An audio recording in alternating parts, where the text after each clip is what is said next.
So, I just did some physical therapy to see where I'm at, and I'm not doing good. I'm getting worse. I got as far as Haven Hill. That's about a football field away.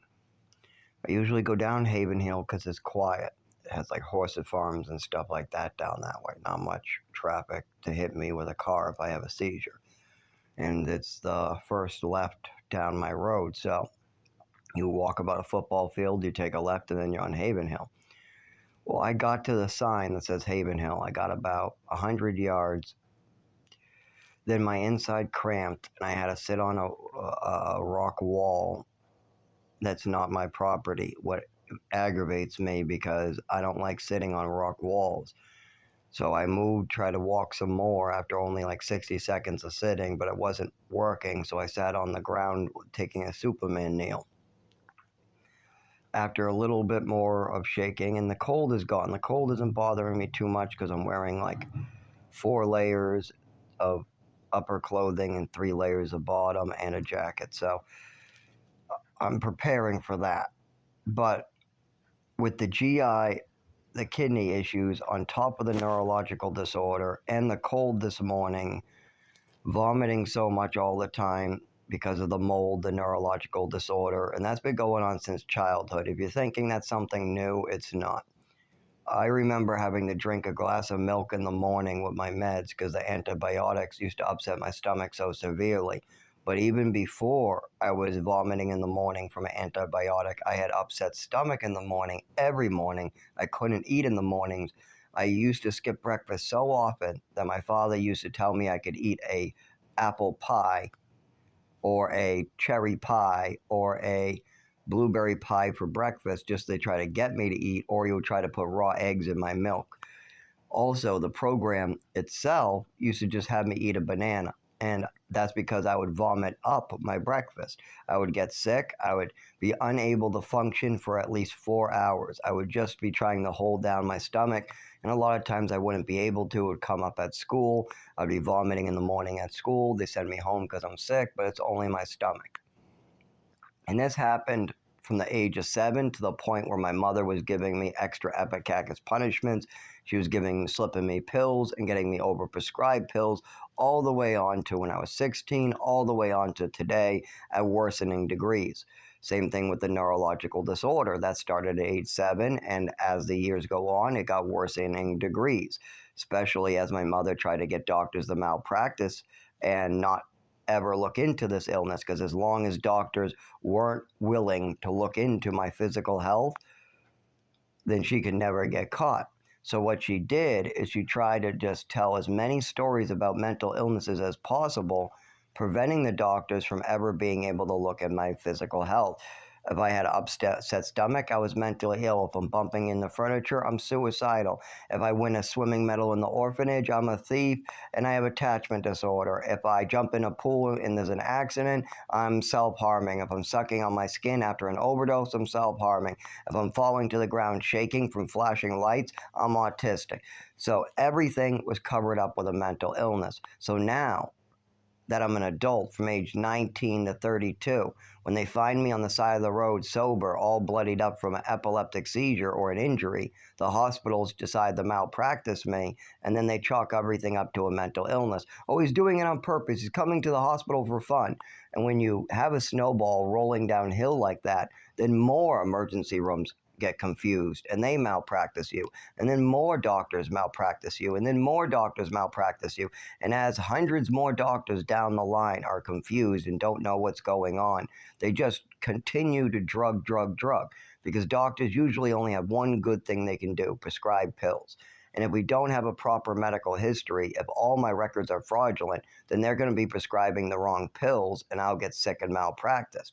But that's all the doctors can do, so that's what they do. They write it up as something they can't prove. Oh, the parents say it's a delusion, so it must be a delusion. Well, how do you prove if somebody's bleeding into his testicles or it's a delusion? You take a look. That's why the doctor in the emergency room took a look, and then he said, oh my God, this is real. Now, before he took a look, he was offering me psychiatry, telling me I should get a psychiatrist. But after he took a look, he said, oh my God, this is real. Don't do that. They'll send you right back here. But you can see how these circles get started.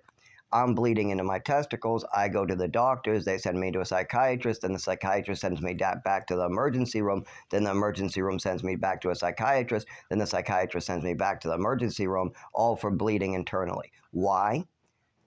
Because they're not taking a look. But luckily, that doctor took a look and he said, oh my God, don't do that. They'll send you right back here. You need a urologist, and your primary care will set up a GI specialist and a urologist. When you go, I'll send you there, blah, blah, blah. But then even the primary care comes in there thinking that this is bullshit because of all my medical records, until he takes a look. And then when he takes a look, he's like, oh my God, this is real. Those are the exact words. The emergency room doctor's exact words when he looked was, oh my God, this is real. And the exact words of my primary care, there was an emergency primary care. They didn't even give me my regular one. They gave me one that specializes in psychiatry. And his words were, oh my God, this is real. Then he went in the hallway, told some lady who's the head primary care lady, I don't know why you gave me to this kid. My specialty is psychiatry. What do you want me to do with this kid? He's bleeding internally. She goes, tell him that and send him someplace else. And that's what they did. Now, why am I getting treated like this? Because my mother and father poisoned the waters with the doctors, and there's a snowball going downhill. The emergency rooms in Lowell found me almost dead, or found me dead and had to bring me back to life on hundreds of occasions. But they had no idea what was causing it. So instead, they just chalked it all up to a mental illness because that's what they had in my medical records. And before that, the doctors were overprescribing me and my mother was slipping me pills. Why? Because my mother was convincing the doctors that everything is a mental illness. Before that, I'm getting sick off of pills and I'm barely able to function. I'm passing out, vomiting all the time. There's so many health issues. They're going to the emergency room for dehydration, going to the emergency room because I'm found on the ground in the kitchen, shaking in pain from a headache that's caused by medication. It's making my neurological disorder worse, so I can't stand up. And then when I'm shaking on the ground from fireworks in Maine, I'm not even brought to the doctor. Then when I get abused in New Mexico, my father's main concern is trying to get money out of it. And so there's a bunch of this shit going on, and it's just a snowball going downhill. My mother did something she wasn't supposed to. She poisoned me on purpose, drugged me, and tried to make me disabled, and then tried to cover up her tracks. Then moved me around the country while continuing trying to push these fantasies. But nobody in Texas and New Mexico would drug me like she wanted until we came back to Mass. Then they were willing to drug me seriously. And then the snowball from the age of 12 all the way to 19 kept on going downhill. Then from the age of 19 to 23, I was homeless living in the woods, and the emergency rooms in Lowell let the snowball go downhill. And then when I moved into New Hampshire to get away from this so people won't hurt me anymore, and maybe doctors won't malpractice me, and I can just go to work and live my life, again, doctors won't write the paperwork I need to go to work. I need paperwork on my real disabilities. They refuse. They continue to malpractice me. They continue to hurt me, cause damage to my body until I'm crying and suffering in pain. And then they're like, see, he's freaking out. He must be mentally ill. You just caused me intense pain. My insides hurt. My urine is black, and there's blood in my testicles, and I can't even bend or stand. Of course I look like I'm mentally ill. You're killing me. Do you know one person you can torture and they're not going to be flipping the fuck out? Exactly. I had PTSD at the doctors, and then the doctors caused me pain. Of course I'm freaking the fuck out. And of course my father wants to make this worse, and his wife, his new wife, knows nothing about the situation, and she's just doubled down on hurting me because she used to be a nurse, and she's like, you're not taking my money away. I married your husband for his money, and now you think that you're going to come in here and ruin everything? And I'm like, that's not what I'm doing. I just want to live my life without getting hurt. I don't want my mother's and father's actions to continue causing pain, suffering, and hurting me until I'm dead. What will only be a week or could be a year from now. Whenever I'm living in the woods again, what seems like it's going to be any day, there's no way to keep this apartment now.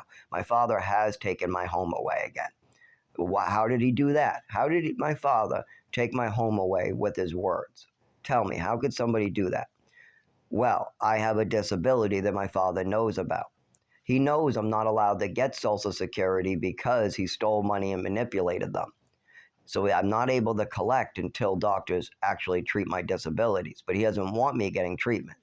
He doesn't want me being able to get treatment. So what he does is he tells the people who control my insurance, he tells the doctors at the emergency room to look at my mental health records, to go by those. He tells them that I'm making up stories, that it's all a fantasy. Then they take away my ambulance bracelet that I've only had for a couple months, and they start cutting off services. They don't give me cash benefits. They cut off any help with Social Security, but I'm working a job, so I can rely on that, right? No, because they need paperwork from a doctor too. So my father cuts off those doctors from being able to help me, making it so I can't work.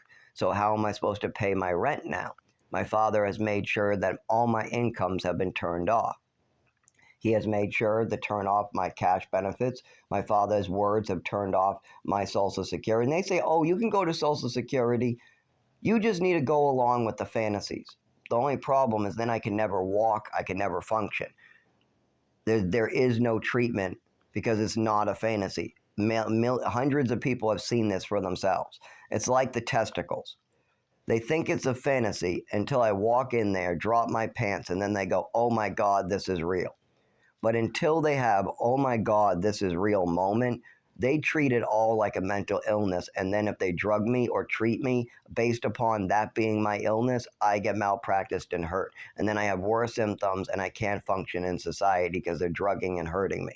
I cannot hurt myself just for Social Security. So the Social Security needs to know the truth, and then we can go forward with them. And that's a big problem because my father doesn't want them knowing the truth. He doesn't want to sign up on the truth. He likes it better with, I have 101 mental illnesses. I have homicidal tendencies. I'm suicidal. I'm bipolar. I'm ADHD. I'm schizophrenic. I'm everything in the book. Now, how did my mother know to do this to me? How could she know? Well, for one, she was a nurse that couldn't nurse anymore. They weren't having it. Number two, she had books in the basement that I would go through, and these books were lists with pictures of medications and what they're for.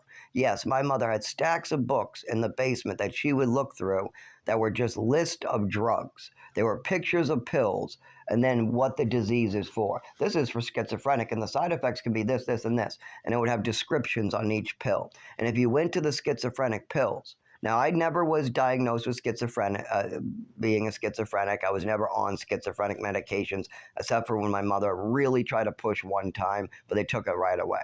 They took it right out.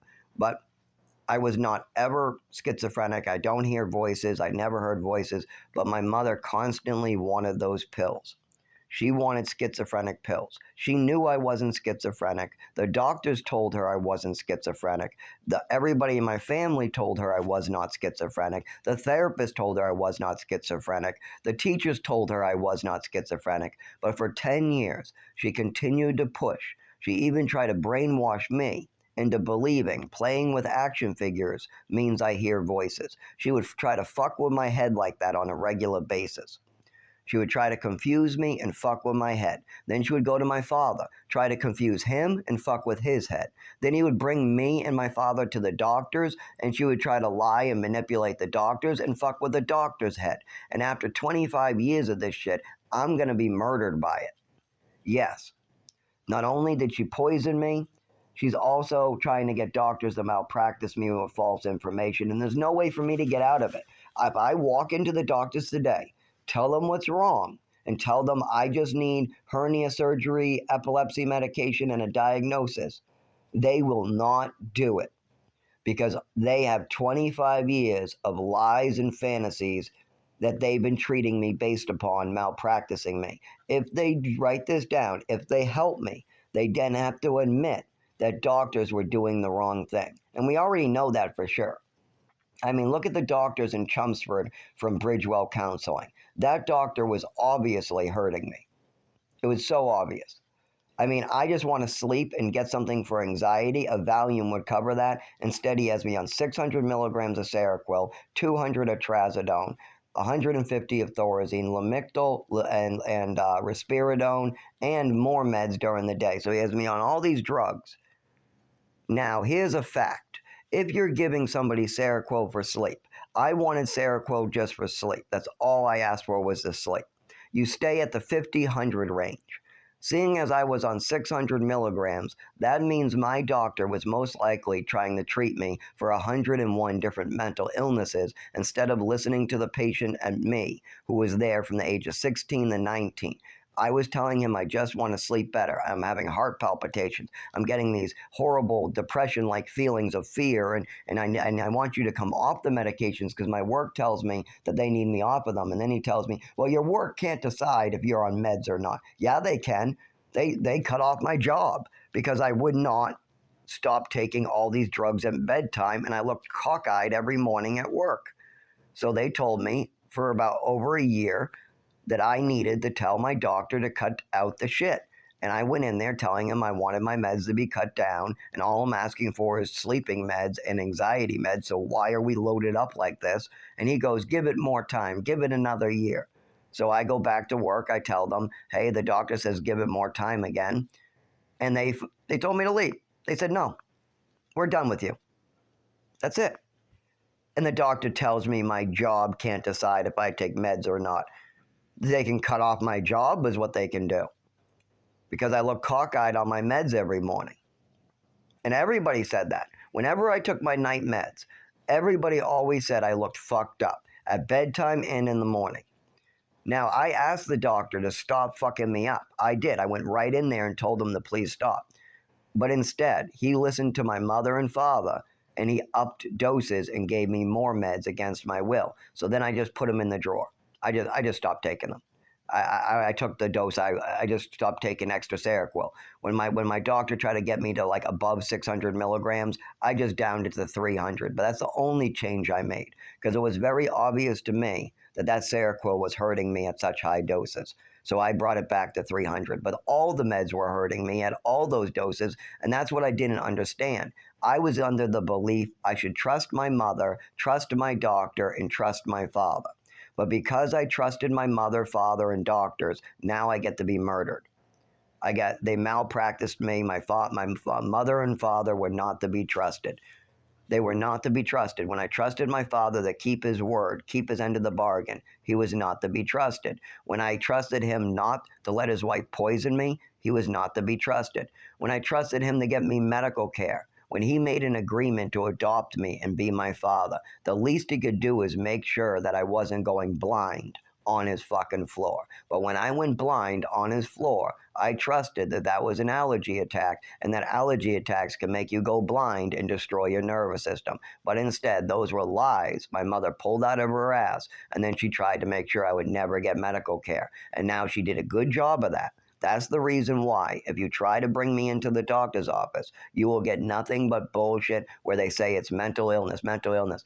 Because my mother spent over 15 years setting that up to cover up her crimes. And my father has gone along with it. And then she kills herself. She mixes drugs and alcohol, her liver fails, she goes on a liver transplant list, she continues to drink as her liver fails, and then she dies in an ambulance on the way of liver failure. You know what my father calls that? Dying of old age. Well, I guess I'm dying of old age too, huh, Dad? Yeah. When I died on the side of the road and they had to bring me back to life on the Riverwalk, oh, was that old age? Because I thought that was the exposure. I thought that was from being unconscious during winter. I was pretty sure that if you go unconscious in the woods or on the side of the road during winter and nobody gets you help, you freeze to death. It's below zero. A lot of times there's warnings on the TV saying, wear gloves. Frostbite will attack you within 5 to 15 minutes. Do not be outside more than 15 minutes. I'm living out there with nowhere to go, freezing to death on a regular basis, going in the emergency room like a revolving door as they pretend like I enjoy this or something. You know how fucked up that makes your head to be asking for help from doctors and then having those doctors mistreat you on a regular basis, all because your mother and father set it up that way? That's why this stuff needs to be cleared out. Now, there's a bunch of ways to do that, but either it's with a lot of money or I work this out with my family. Now, if I can't do either of those, that means I have to die and suffer a slow and horrible, painful death. I have to be murdered by a family that adopted me because they wanted to hide their crimes. Now they want to hide their wife's crimes. Now that she's dead and we can fix this, they still want to hide those crimes. So instead of trying to uncover this and fix it, they're deciding that they want to help her.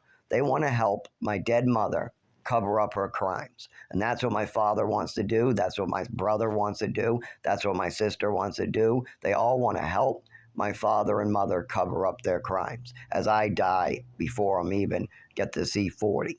And I will suffer. I mean, fuck the dying. How about the fact I've already been brought back to life? How about the fact I've already suffered greatly? If my brother can tell me about a time during his childhood where he went blind and he had his body destroyed by his father and mother, then he gets to go and complain like this is my fault. But if my brother never had to go blind and have his nervous system destroyed, then you do not get to fucking speak. What you get to do is help fix this. Your stepmother adopted a child, crippled the child right in front of you, then trafficked him to another state, and when he came back, she was acting mentally ill on a regular basis. Everybody knew there was drugs involved. When I was 11 years old, there was drugs already involved. Yet they want to call me the drug addict. Meanwhile, oh yeah, that's right, I was a drug addict. At 7 years old, my mother was giving me overdoses before I even knew how to count to 10. So yeah, you're right, I am a drug addict. My mother gave me drugs at a young age, and I experienced my first overdose at age 7. And guess what? Since, I've never had another overdose like it that's made me go like that. I've never had anything that severe. Never. There's like one overdose recorded during my adulthood, and it's just a bunch of junkies mad that we won't share dope, and I'm passed out tired after 3 days of walking, so they Narcan me anyways. But I was walking for 3 hours before they Narcaned me. If you're gonna OD, it's gonna be right away. I did a shot of heroin, and then 3 hours later, I get Narcaned. That's because a guy called them because we wouldn't share our dope with him. But the emergency room, they don't care about that. All they care about is mistreating me. I tell them I'm okay, but now they got a drug thing to work on, so they want to keep me. When it's alcohol or drugs, they'll keep me. But when I'm about to die from a physical illness, nope, they won't even look into it. And that's thanks to my mother's and father's reportings.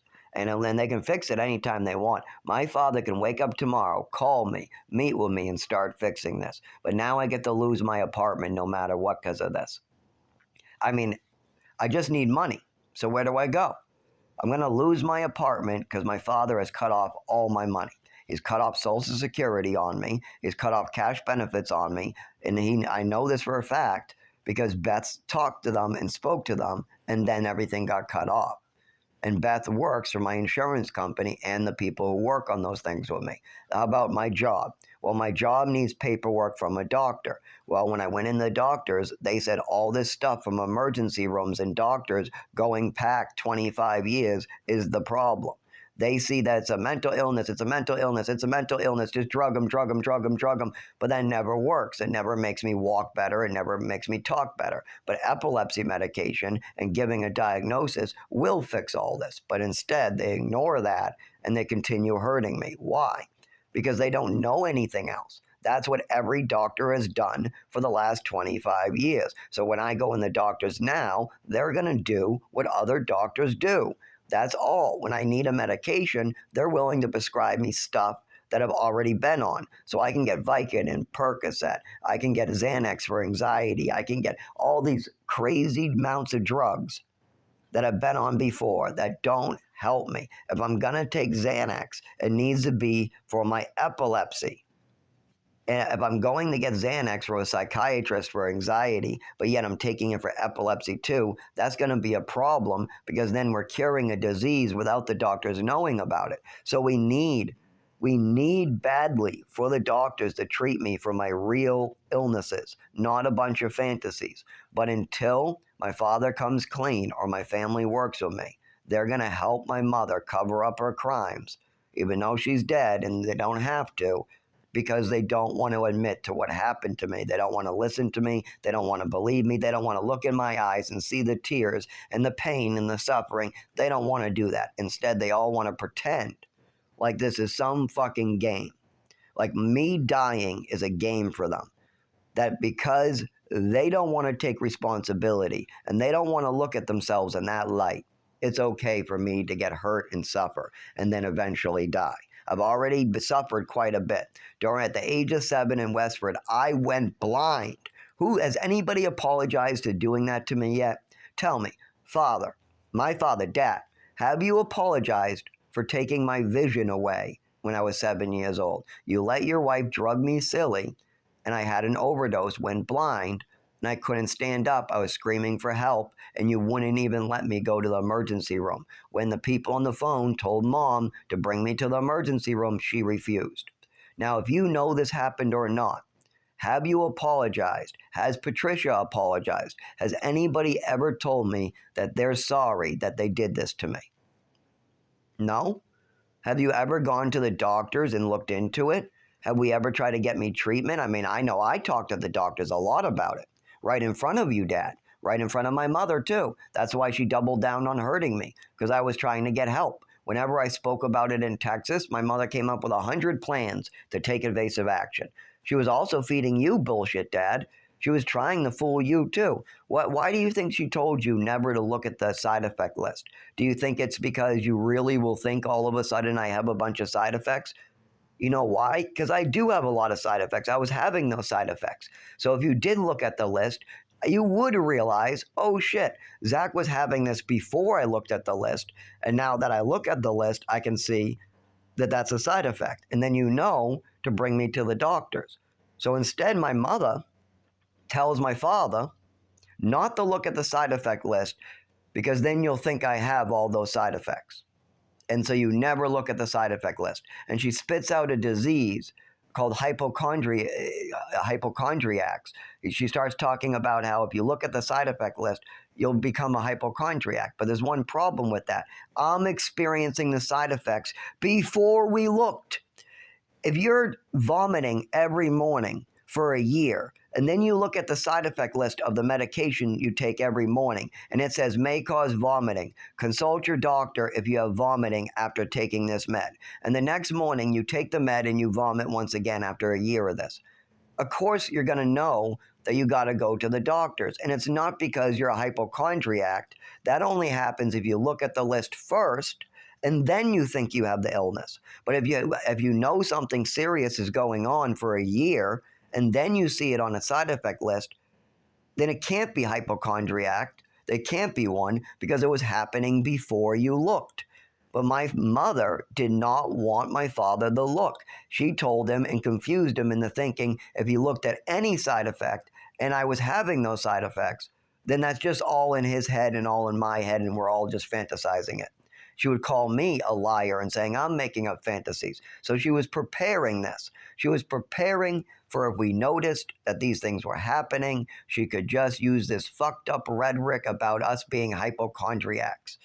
But it never happened. See, my father did not look at the list. I didn't start looking at the list until my 20s. So we never knew until my 20s what was really going on, because my mother was brainwashing me and my father and telling us things in a fucked up way.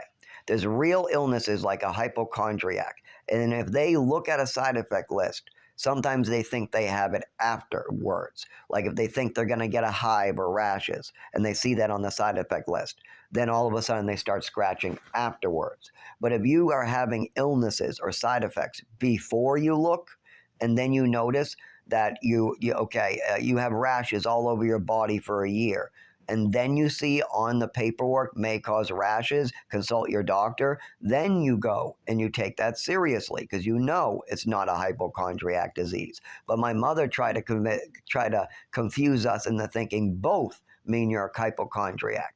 That if you look at a list and you make that connection, It's just not true.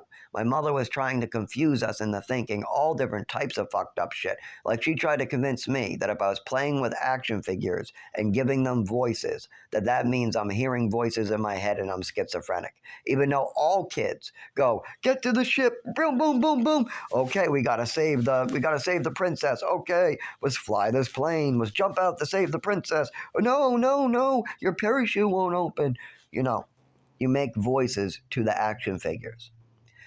And that's it. All kids do that. It's how you play with action figures. But my mother tried to brainwash me when I was about 12 into convincing me that I was schizophrenic because I play with action figures. And then when I told her, no, that can't be true, actually, I might have been older. I was probably 13 or 14, but she did this on 3 different occasions.